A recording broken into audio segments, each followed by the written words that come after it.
ఓం శ్రీ మాత్రే నమః. పంచామృతం ప్రేక్షకులందరికీ హృదయపూర్వక స్వాగతం. జూన్ 2, 2026న జరిగిన ఒక అత్యంత ముఖ్యమైన గురుగ్రహ గోచారం గురించి ఈరోజు చెప్పబోతున్నాను. యాక్చువల్గా ఈ గోచారం అంటే చెప్పడం లేట్ అయింది. రిజల్ట్ అనేది జూన్ 2నే జరిగింది. కాకపోతే కొంత బిజీ షెడ్యూల్ వల్ల కుదరలేదు. దానికోసం అందరికీ క్షమాపణలు. అయితే ఈ గోచారం చాలా ప్రత్యేకమైనది కాబట్టి ఒక వీడియోలో పూర్తి చేయడం సాధ్యం కాదు. అందువల్ల గురుడు కర్కాటక రాశిలో ప్రవేశించిన తర్వాత కలిగే ఫలితాలు అనేక భాగాలుగా నేను మీతో చెప్తాను. అంటే ఇది ఒక పార్ట్ అనేది నేను చెప్తున్నాను. ఫేజ్ 1, 2, 3 అనేవి ఉంటాయి ఇందులో. సో కొంచెం మనం డీపర్ లెవెల్లో చూస్తాం కాబట్టి ఫలితాలు అనేవి డీపర్ లెవెల్ అనాలిసిస్ అనేది చేసి నేను చెప్పడం జరుగుతూ ఉంటుంది, పైన కాకుండా.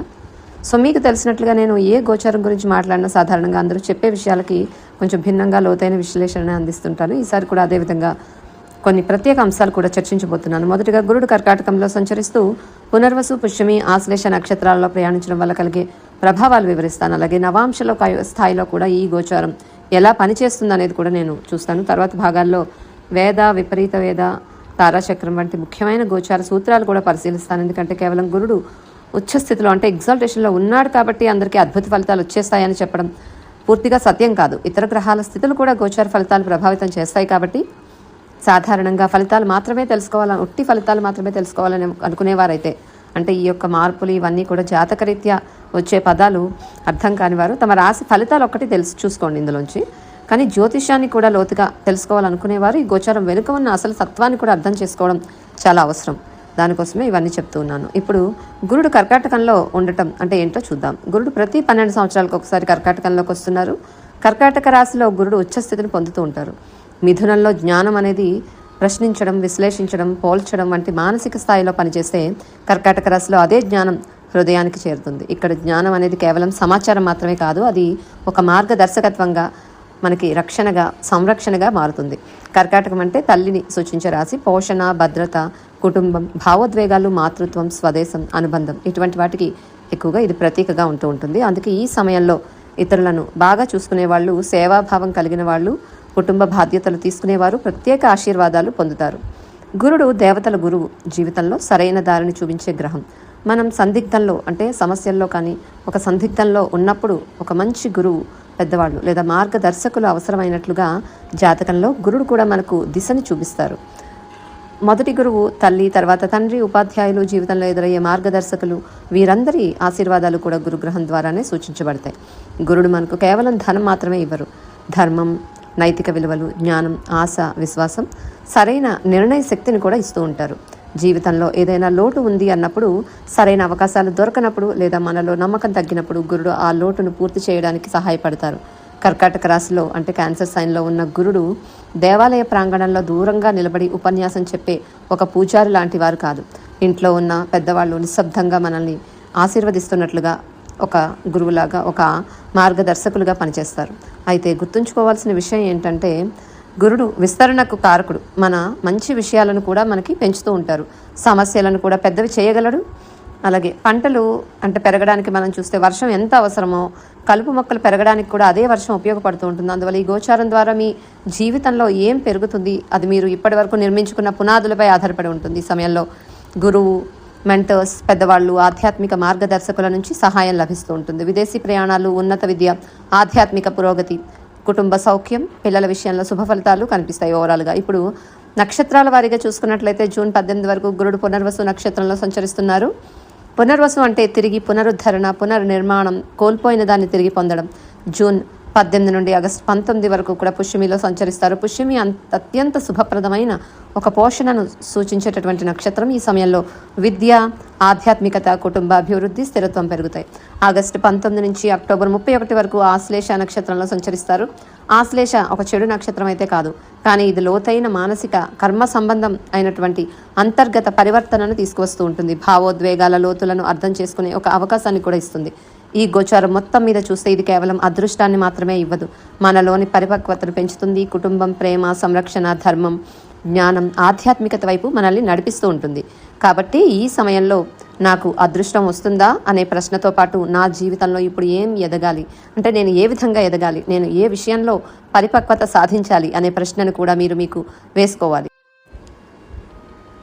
సో మనకి ఏంటంటే మొత్తం సుమారు 5 నెలల వ్యవధిలో గురుడు దాదాపు 26 డిగ్రీలు ప్రయాణిస్తూ ఉన్నారు. అంటే మనకి 2026 జూన్ 2న కర్కాటకంలోకి ప్రవేశించిన గురుడు 2026 అక్టోబర్ 31న సింహంలోకి ప్రవేశిస్తారు. అంటే June, July, August, September, October మొత్తం 5 నెలలు కూడా ప్రయాణిస్తున్నారు గురుడు 26 డిగ్రీలు. సాధారణ పరిస్థితుల్లో అయితే ఈ దూరాన్ని ప్రయాణించడానికి మరింత ఎక్కువ సమయమే పడుతుంది.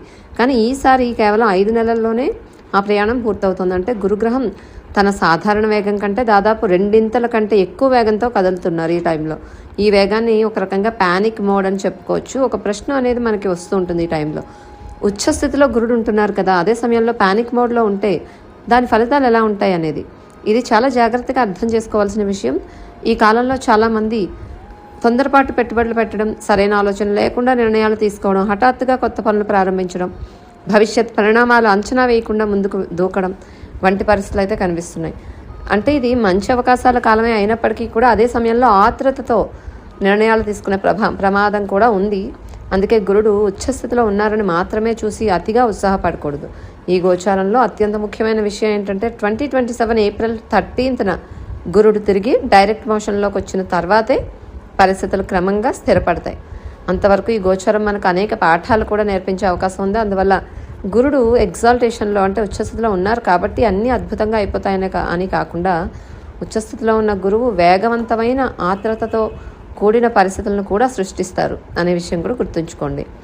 ఓకే, అందుకే ఈ కాలంలో అనవసరమైన తొందరపాటు నిర్ణయాలకైతే దూరంగా ఉండండి. ఇప్పుడు గురుగ్రహం తర్వాత ప్రయాణాన్ని పరిశీలిద్దాం. 2026 అక్టోబర్ 31 వరకు గురుడు కర్కాటకంలో ఉండి తర్వాత సింహంలోకి వస్తున్నారు. ఆ తర్వాత సింహంలో మనకి ముందుకు సాగుతూ వెనుకకు సంచరిస్తున్న కేతువు దగ్గర అవుతూ ఉంటారు. అంటే ఇక్కడ ఏంటి, 2026 నవంబర్ 12వ తేదీన సింహంలో 1 డిగ్రీ చేంజ్ ఉన్న ప్రాంతంలో గురుడు మరియు కేతువు ఈ 2 గ్రహాలు కూడా కలుస్తాయి. అంటే సంయోగం ఏర్పడుతుంది 2026 నవంబర్ 12న. అంటే 2026 అక్టోబర్ 31 సింహ ప్రవేశం, నవంబర్ 12 గురుకేతు సంయోగం ఉంది మనకి. సో ఈ 2 తేదీల మధ్యలో కేవలం 12-13 రోజులు ఉంటాయి. ఇది అత్యంత ముఖ్యమైన యోగం ఈ టైంలో. అంతేకాకుండా ఆ సమయంలో తులారాశిలో బుధుడు వక్రంలో ఉన్నారు, కన్యలో శుక్రుడు వక్రంలో ఉన్నారు. ఆకాశంలో ఒక విశేషమైన గ్రహస్థితి కూడా ఏర్పడుతుంది. ఈ అరుదైన గ్రహ సంయోగాల ప్రభావం వల్ల అంటే ఇది ఇంకా కొంచెం డీపర్ లెవెల్లోనే చెప్పాల్సి ఉంటుంది. కానీ మనకేంటంటే ఈ సంయోగం అనేది కొన్ని రకాలుగా పాజిటివ్, నెగిటివ్ 2 ఇస్తూ ఉంటుంది. సో మొత్తంగా చూసినట్లయితే మనకి పూర్తిగా స్థిరత్వాన్ని ఇచ్చే టైం అయితే కాదు. రాహుకేతు అక్షం గురుగ్రహాన్ని ప్రభావితం చేస్తుంది. అందువల్ల నిర్ణయాలు, ఆలోచనలు, ప్రణాళికలు చాలా వేగంగా జరుగుతాయి. ఓవరాల్గా ముఖ్యంగా వ్యాపారంలో ఉన్నవాళ్ళు, దిగుమతి ఎగుమతి వ్యాపారాలు చేసేవాళ్ళు, విదేశీ ఒప్పందాలు చేసుకునే వాళ్ళు కూడా చాలా జాగ్రత్తగా ఉండాలి. ఏదైనా కొత్తగా వ్యాపారాల్లోకి వెళ్లే ముందు డాక్యుమెంటేషన్ పూర్తిగా చూసుకోండి, ఒప్పందాలు జాగ్రత్తగా చదవండి, లీగల్ పేపర్ వర్క్ చూసుకోండి, తొందరపడి సంతకాలు చేయకండి. ఈ టైంలో అందరికీ ఒక ముఖ్యమైన సూచన ఏంటంటే వాదనలు, అనవసరమైన వివాదాలకు దూరంగా ఉండాలి. గురుడు అత్యంత వేగంగా సంచరిస్తున్నారు కాబట్టి ప్రజల్లో ఒక రకమైన ఆత్రతే ఉంటుంది. సో ప్రతి ఒక్కరు జీవితంలో ఏదో ఒక లక్ష్యాన్ని చేరుకోవాలని కోరుకుంటారు. కానీ ఆ లక్ష్యాన్ని చేరుకునే క్రమంలో అతిగా తొందరపడితే ఫలితాలు రావు, మీకు ఇంకా నెగిటివ్ వచ్చే అవకాశం ఉంటుంది. దురదృష్టవశాత్తు చాలామంది అసహనాన్ని తమకు అత్యంత దగ్గరగా ఉన్న వారిపైన చూపిస్తూ ఉంటారు. అది లేకుండా చూసుకోండి. సో మీ శక్తిని పని మీద, కెరీర్ మీద, అభివృద్ధి మీద, భవిష్యత్ ప్రణాళికల మీద చూపించడం మంచిది. మిథున రాశి వారి గురించి చూసినట్లయితే ఈ మిథున రాశి వారికి గురుగ్రహ గోచారం అనేది 2వ స్థానం అవుతుంది. జూన్ 2 టు అక్టోబర్ 31 మధ్యలో ఉన్న కాలం ఈ 2026 సంవత్సరంలో గురుడు సంచారం చేసేది కర్కాటక రాశిలో. సో ఇది మిథునానికి 2వ ఇల్లు అవుతుంది. సాధారణంగా 2వ ఇంట్లో గురు గోచారం చాలా శుభప్రదంగా పరిగణించబడుతుంది. అందుకే చాలామంది ధనయోగం వస్తుంది, సంపద పెరుగుతుంది చాలామందికి అనేది చెప్పొచ్చు. ఆర్థిక పరిస్థితి కూడా మెరుగుపడుతూ ఉంటుంది. అయితే నేను ఎప్పుడు చెప్పేది ఏంటంటే కేవలం ఒక్క గోచారాన్ని మాత్రమే చూసి నిర్ణయం తీసుకోకూడదు. ఇతర గ్రహాల ప్రభావాలు కూడా ఉంటాయి. వేద సూత్రం ప్రకారం 2వ ఇంట్లో గురుడు శుభ ఫలితాలు ఇవ్వాలి. కానీ అదే సమయంలో 12వ ఇంట్లో గ్రహాలు గనక ఉంటే ఆ శుభ ఫలితాలు కొంతవరకు తగ్గే అవకాశం ఉంటుంది. ప్రస్తుతం అయితే జూన్ 15 వరకు రవి మీ 12వ ఇంట్లోనే ఉంటున్నారు గోచారంలో. అలాగే జూన్ 20 నుంచి ఆగస్టు 2 వరకు కుజుడు కూడా ఈ ప్రాంతాన్ని అంటే 12వ స్థానాన్ని ప్రభావితం చేస్తున్నారు మిథున రాశి వాళ్ళకి. సో కాబట్టి ఈ సమయంలో ఆర్థిక విషయాల్లో పెద్ద నిర్ణయాలు తీసుకునేటప్పుడు కొంత జాగ్రత్త అనేది అవసరం. దీని అర్థం ధన నష్టం తప్పనిసరిగా జరుగుతుందని కాదు. కానీ కొన్ని ఆలస్యాలు, అడ్డంకులు లేదా డబ్బు నిలిచిపోవడం ఇటువంటి పరిస్థితులు అయితే వస్తాయి.